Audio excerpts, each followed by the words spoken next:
అఘోరి నన్ను ఎటువంటి హింసలకు గురి చేయలేదు అని కూడా చెప్పింది. అఘోరి గురించి పాజిటివ్గానే మాట్లాడింది. కానీ ఆ తర్వాత నేను పని చేసుకుంటాను, నేను నా జాబ్ చేసుకుంటాను, నేను ఇక ఎక్కడికి వెళ్ళను అని చెప్పిన శ్రీవర్షిని కట్ చేస్తే తను అఘోరితోనే ఉంటాను అంటూ చెప్పి అఘోరితోనే వెళ్ళిపోయింది. ఇప్పుడు అఘోరి శ్రీవర్షిని ఇద్దరు కూడా మనకి లైవ్లో అందుబాటులో ఉన్నారు. వారితో మనం మాట్లాడదాం. అఘోరి అండ్ శ్రీవర్షిని ఎలా ఉన్నారు? హర హర మహాదేవ్. హర హర మహాదేవ్. శ్రీవర్షిని ఎక్కడున్నారమ్మా ఇప్పుడు? ప్రెసెంట్ లొకేషన్ అయితే చెప్పాలనుకోవట్లేదు, ఏమనుకోవద్దు. ఎందుకు, భయం ఉందా? భయం అని కాదు, కొన్ని రోజులు మేము ఎక్కడున్నామో అని తెలియకుండా ఉండకపోవడమే మంచిదని చెప్పి మేము అలాగా ఎవరికి చెప్పకూడదని డిసైడ్ అయ్యాం.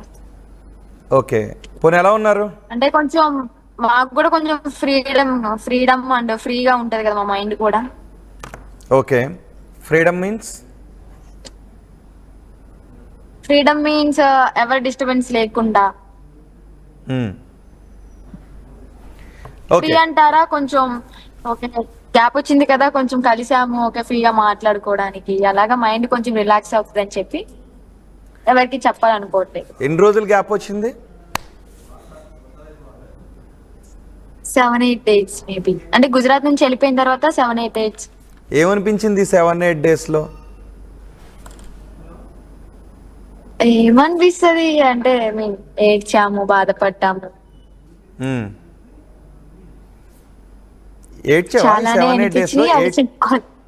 అర్థం కాలేదు.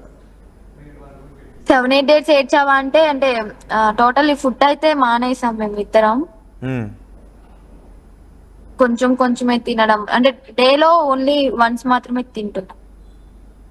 నేను కొంచెమైనా తిన్నాను కానీ అమ్మ అసలు తినలే. పాపం డైలీ ఏడుస్తూనే ఉన్నారు. అవునా, ఫోన్ చేశారా ఈ 7-8 daysలో? మీరు అసలు ఫోన్ మాట్లాడుకున్నారా? లేదు, ఫోన్ కాంటాక్ట్ లేదు. వీడియోస్ పెడుతున్నారు కదా, ఆ వీడియోస్ లో చూసాము.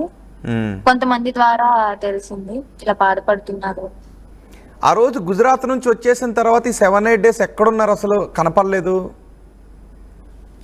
7-8 days అంటే గుజరాత్ నుంచి తీసుకురావడం, డైరెక్ట్ ఉజ్జయిన్ తీసుకొచ్చాడు నన్ను. ఉజ్జయిన్ లో రూమ్ లో పెట్టి ఆర్టీవీ వాళ్ళతో మీతోనే ఒక ఇంటర్వ్యూ తీసుకున్నారు లైవ్ లో. అప్పుడు అఘోరి మాత కూడా వచ్చారు, మాట్లాడతారా అంటే నేను మాట్లాడతా అన్నాను. అది నచ్చక విష్ణు నా మీద చేసుకున్నాడు. అంటే కాలుతో కొట్టాడు భుజం మీద. దెబ్బలు ఇంకా అలానే ఉన్నాయి. సో తర్వాత మాట్లాడతా అన్నాను, తప్పేముంది, మాట్లాడితే క్లారిఫై వస్తుంది కదా, నువ్వెందుకు భయపడుతున్నావు అంటే నువ్వు అసలు దాంతో మాట్లాడకూడదు, నీతో మాట్లాడడానికి ఆమె ఎవరు అని చెప్పని చండాలంగా అసభ్యకరంగా మాట్లాడాడు, దూషించాడు. ఓకే, అది అయిపోయింది. తర్వాత ఈవినింగ్ గుడికని తీసుకెళ్లారు. గుడి దగ్గర దర్శనం చేసుకున్నాం మహాకాళేశ్వర టెంపుల్లో. విక్రాంత్ భారత్ శ్మశానానికి వెళ్ళినప్పుడు నేను ముందుకు నడుచుకుంటూ వెళ్తుంటే తన వెనకమాల నుంచి విష్ణు అరిచాడు అనమాట, ఎల్లకు ఎల్లకు ఆగు ఆగు అని. నేను జస్ట్ ఒక 4 steps ముందుకే సాగిపోయాను. ఇంకా ఆగమంటే ఆగవా, మాటలు ఎక్కలేకుండా పోయిందా అని చెప్పని వెనకమాలే వచ్చేసి కొట్టాడు మళ్ళీ అక్కడ. ఓకే, నేను భరిస్తూనే వచ్చాను. దేవుడు నా పైన, ఎవరి కర్మ వాళ్ళే అనుభవిస్తారని చెప్పని. తర్వాత ఉజ్జయిన్ నుంచి మళ్ళీ భూపాల్ తీసుకురావడం జరిగింది. భూపాల్ నుంచి హైదరాబాద్ రావడం జరిగింది. హైదరాబాద్ నుంచి విజయవాడ వచ్చిన తర్వాత ఇంకా కొన్ని ఛానల్స్ కి ఇంటర్వ్యూ ఇచ్చాను. తర్వాత మళ్ళీ సూర్యాపేట బ్యాక్ వచ్చాను. సూర్యాపేటలో మళ్ళీ విష్ణుకి నాకు గొడవ అయింది. అంటే కొన్ని మీడియాస్ కి లైవ్ ఇవ్వు, ఇంటర్వ్యూ ఇవ్వు అంటే నేను ఇవ్వను, ఇంకా నేను అదే లాస్ట్ అనుకున్నాను, లాస్ట్ టైం ఇచ్చిందే, నేను ఎవరికి ఇంటర్వ్యూస్ ఇవ్వను, లైవ్ లోకి రాను, నేను కాంట్రవర్సీకి పోను, నేను ఇంకా ఏ మీడియాకి కనిపించను అని చెప్పాను. అక్కడ ఒక చిన్న ఇష్యూ వచ్చి ఇంకా మాకు గొడవ అయింది. అసలు నువ్వు నన్ను వదిలేసేయి, ఇంకా ఎన్నాళ్ళని నన్ను పట్టుకుని పీడిస్తావు, కొట్టావు, తిట్టావు, పెంచిన పాపానికి. వాళ్ళు నీపై ఉన్న ప్రేమతో అదంతా చేసి ఉంటారు, కానీ నువ్వు అఘోరితోనే వెళ్ళాలి, అఘోరినే మనసంతా నింపుకుని ఉన్నాను అని అనుకున్నావు. అంటే ఎన్ని రోజులు అసలు అఘోరికి నీకు పరిచయం? ఎన్ని మంత్స్? 4 months. 4 నెలలు.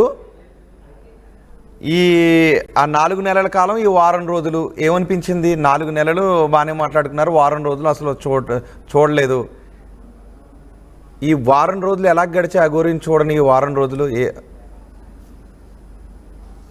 చాలా బాధాకరంగానే నడిచాయి. అంటే మీకు అర్థమయ్యే ఉంటది, వన్స్ ఎవరినైనా మనస్ఫూర్తిగా ప్రేమించాము అంటే దూరం పెట్టారు అంటే అదే బాధ ఎలా ఉండిద్ది అనేది అనుభవించిన వాళ్ళకి తెలుస్తుంది. చెప్పినా కూడా అర్థం కాదు ఎదుటి వాళ్ళకి. ఆ బాధ అనేది మా ఇద్దరికే అర్థమవుతుంది. ఓకే, కానీ మరి మధ్యలో నేను వెళ్ళను అని అన్నారు కదా, నేను మా పని చేసుకుంటాను వేరే పని వెళ్ళను అని అన్నారుగా, మరి ఇప్పుడు సడన్గా కట్ చేస్తే అఘోరి పక్కన ప్రత్యక్షమయ్యారు. వెళ్ళను అంటే ఇప్పుడు ఫ్యామిలీ దగ్గర తీసుకొచ్చేసారు వాళ్ళంతటి వాళ్ళు. సో ఓకే, వాళ్ళ దగ్గర ఒక 1 month ఉండి మళ్ళీ వచ్చేద్దాం అనుకున్నాను. అదే డెసిషన్ తో ఉన్నాను ఫస్ట్ నుంచి. నేను ఒక మాట అడుగుతాను, ఒక మాట అంటాను, అఫ్ కోర్స్ ఎలా తీసుకున్నా అంటే ఇప్పుడు అందరూ కూడా అంటున్నారు అదే, శ్రీవర్షిని చూడటానికి ఇంత చక్కగా ఉంది కదా, చాలా అందంగా ఉంది, చక్కగా ఉంది, చదువుకున్న అమ్మాయి, ఏంటి ఒక్కసారిగా అఘోరితో వెళ్ళిపోవడం ఏంటి అని ఎవరో కొంతమంది జీర్ణించుకోలేకపోతున్నారు. బహుశా మీ కుటుంబ సభ్యులు కూడా జీర్ణించుకోలేకపోతున్నారు. సహజంగా ఇలాంటి అమ్మాయి ఊహించుకునే లైఫ్ వేరేగా ఉంటుంది. ఒక మంచి అబ్బాయి, మంచి జాబు, ఒక మంచి లైఫ్ ఇవి ఊహించుకుంటుంది కదా, అఘోరితో ఏం ఊహించుకుని వెళ్ళిపోయింది అని ఒక డౌట్ అందరిలోనూ. ఏం ఊహించుకునే అంటే ఫిజికల్ గా ఊహించుకునే వెళ్ళలేదు. మేమిద్దరం ఇష్టపడ్డాము, ఒకరికొకరం మనస్ఫూర్తిగా మాట్లాడుకున్నాము, ఒకళ్ళ పట్ల ఒకరికి నమ్మకం కుదిరింది. సో ఇలాగే నీకు ఒక తోడుంటే బాగుంటది, నాకు ఒక తోడుంటే బాగుంటది, లైఫ్ లాంగ్ మనం ఇలాగే ఉందాము. పిల్లలు అంటావా, పిల్లల్ని దత్తత తీసుకుని కూడా పెంచుకోవచ్చు. చాలా మంది అనాథ పిల్లలు ఉన్నారు కదా, అలా కూడా మనం పెంచుకోవచ్చు. ఫిజికల్ అనేది పక్కన పెట్టేస్తే మేమైతే మనస్ఫూర్తిగా ప్రేమించుకున్నాం, పెళ్లి చేసుకున్నాం. అదే ఇంత దూరం మమ్మల్ని నడిపిస్తూ వచ్చింది. ఓకే, పెళ్ళి ఎప్పుడు చేసుకున్నారు? జాన్ 13 అమ్మవారి టెంపుల్, విజయవాడ కనకదుర్గమ్మ టెంపుల్ దగ్గర చేసాం. జాన్ 13 బ్రహ్మముహూర్తాన 4ంటికి వెళ్ళాం. సో ఇప్పుడు ఐ మీన్ మూడోసారి పెళ్లి చేసుకుంటున్నామని ఏదో నిన్న అఘోరి మాత అన్నింది. ఇప్పుడు మరి రెండోసారి ఇప్పుడు చేసుకున్నారు? రెండోసారి మా ఫ్యామిలీ ముందు. మీ ఫ్యామిలీలో? మా ఫ్యామిలీ ముందు ఇంట్లోనే గోల్డ్ చైన్ తెచ్చారు నా కోసం. 2 మంగళసూత్రాలు కూడా చిన్న చిన్నవి తెచ్చి గోల్డ్ చైన్ లో పెట్టేసి నాకు తాళిబొట్టు లాగా వేశారు.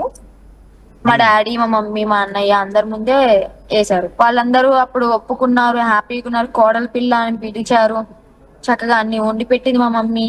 చాలా అంటే చాలా